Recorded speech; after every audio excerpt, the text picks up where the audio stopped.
Hello guys, welcome to our channel. इस video में बात करेंगे सीए फाउंडेशन का पेपर पहला, that is principle and practice of accounting. उसका हम एबीसी एनालिसिस करेंगे कि भाई पिछली 5 अटेम्प्ट में से क्या आया हुआ है और आगे क्या प्रॉबेबली आ सकता है, उसकी हम प्रोबेबिलिटी निकालेंगे। दोस्तों, इसका एनालिसिस मैंने बहुत ही डिटेल में बनाया है।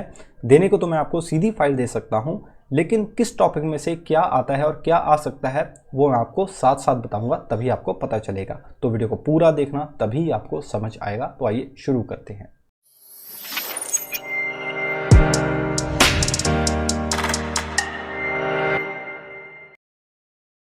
दोस्तों, एबीसी एनालिसिस में हम सबसे पहले ए कैटेगरी की बात करेंगे, बाकी बाद में बात करेंगे।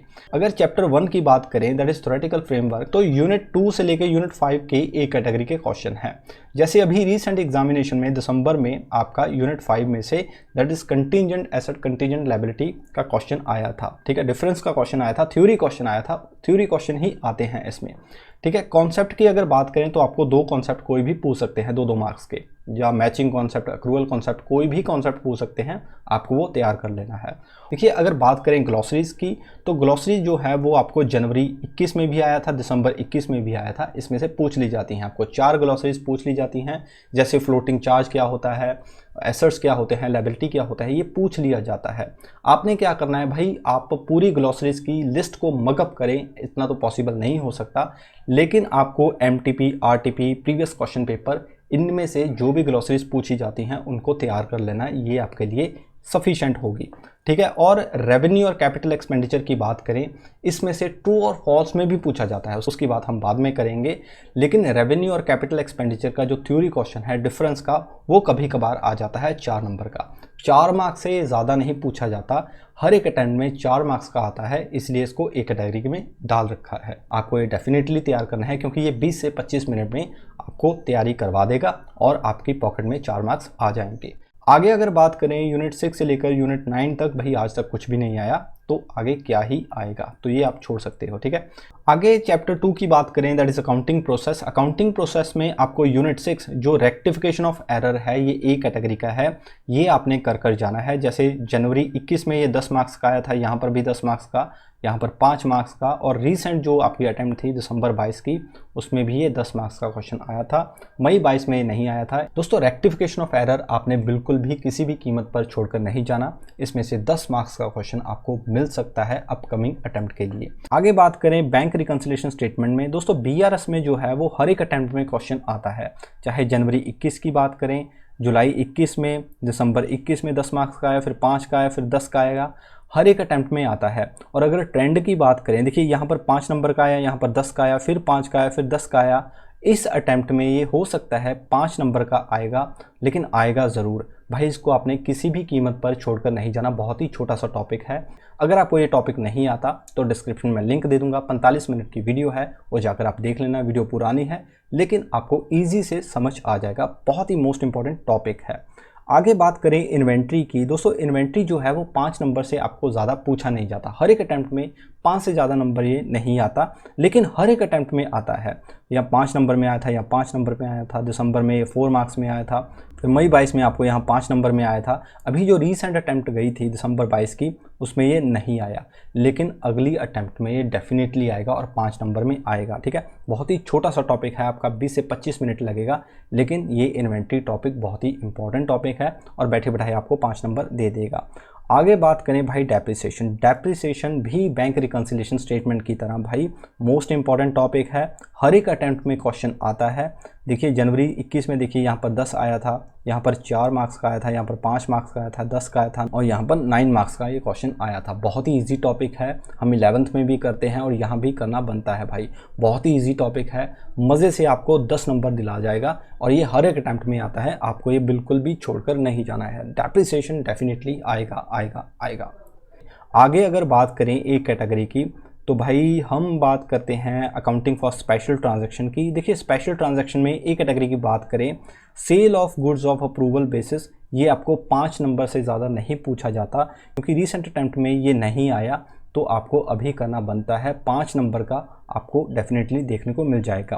कंसाइनमेंट की बात करें तो भैया कंसाइनमेंट आपको हर एक अटैम्प्ट में 10 मार्क्स का पूछा जाता है। रीसेंट अटैम्प्ट जो आपकी दिसंबर 22 की थी उसमें ये नहीं आया, इस अटैम्प्ट में डेफिनेटली आपको ये देखने को मिल सकता है, क्योंकि ये 10 मार्क्स का आता है, 10 मार्क्स के नीचे नहीं आता, तो आपको कंसाइनमेंट अकाउंट करना है। ये भी बहुत ही आसान टॉपिक है, बहुत ही इजी टॉपिक है। वैल्यूएशन ऑफ स्टॉक इसमें करना होता है, बाकी तो चीज़ें इसमें आसान होती हैं। तो भाई कंसाइनमेंट भी आपको बिल्कुल भी नहीं छोड़ना है।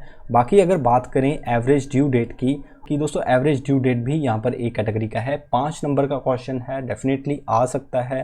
क्यों आ सकता है मैं कैसे बता रहा हूँ, अगर आप ट्रेंड देखें इन दोनों चैप्टर्स का, ड्यू डेट और करंट का, अकाउंट करंट का, यहाँ पर आपको जनवरी 21 में ये दोनों देखने को मिले थे और जुलाई 21 में आपको सिर्फ एक ही देखने को मिला था। यहाँ भी आपको दोनों देखने को मिले थे, यहाँ भी एक और यहाँ भी दोनों।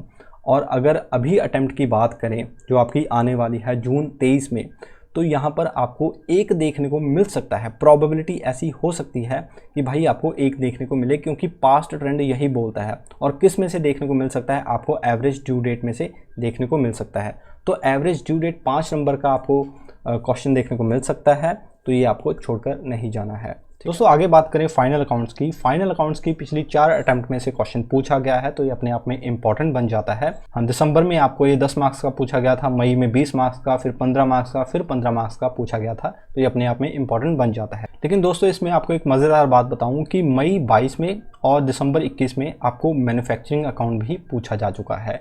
ज़्यादातर स्टूडेंट क्या करते हैं भाई, ट्रेडिंग अकाउंट कर लेते हैं, प्रॉफिट एंड लॉस कर लेते हैं, बैलेंस शीट कर लेते हैं, उनको मैन्युफैक्चरिंग अकाउंट पता ही नहीं होता। तो आप मैन्युफैक्चरिंग अकाउंट को कर जाना, क्या पता उसमें से क्वेश्चन पूछ लें, तो मैन्युफैक्चरिंग अकाउंट करना बनता है। उसके बाद अगर बात करें भाई पार्टनरशिप अकाउंट में, पार्टनरशिप अकाउंट में एडमिशन, रिटायरमेंट और डेथ ऑफ ए पार्टनर, ये बहुत ही इंपॉर्टेंट टॉपिक है, ये आपने बिल्कुल भी छोड़कर नहीं जाने। तीनों टॉपिक इंपॉर्टेंट है, इनका एनालिसिस मैं आपको कर बताता हूँ। देखिए जनवरी 21 में आपको डेथ ऑफ ए पार्टनर आता है, जुलाई 21 में भी डेथ ऑफ ए पार्टनर आता है, 5 नंबर का रिटायरमेंट का क्वेश्चन आता है। और भाई दिसंबर 21 में आपको एडमिशन का आता है टॉपिक, और मई 22 में आपको रिटायरमेंट का क्वेश्चन देखने को मिल जाता है। अभी जो रीसेंट अटेम्प्ट थी आपको 10 मार्क्स का क्वेश्चन आया था, वो admission of a new partner का क्वेश्चन आया था।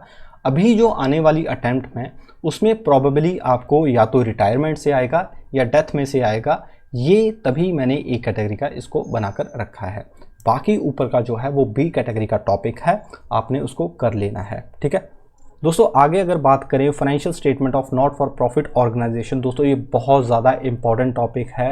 हर एक अटैम्प्ट में ये क्वेश्चन आता है, चाहे फिर दिसंबर की बात करें, हर एक अटैम्प्ट में आपको ये 10-10 और एक अटैम्प्ट में तो आपको ये 20 नंबर का देखने को मिला था। हर एक अटैम्प्ट में आता है, बहुत ज़्यादा इंपॉर्टेंट टॉपिक है, ये आपको हर कीमत पर कर जाना है, इसको बिल्कुल भी नहीं छोड़ना, क्योंकि ये हर एक अटैम्प्ट में आता है। बहुत ही मज़ेदार टॉपिक है नॉट प्रॉफिट ऑर्गेनाइजेशन, तो आपने ये कर जाना है, इसलिए मैंने इसको एक कैटेगरी में रखा है।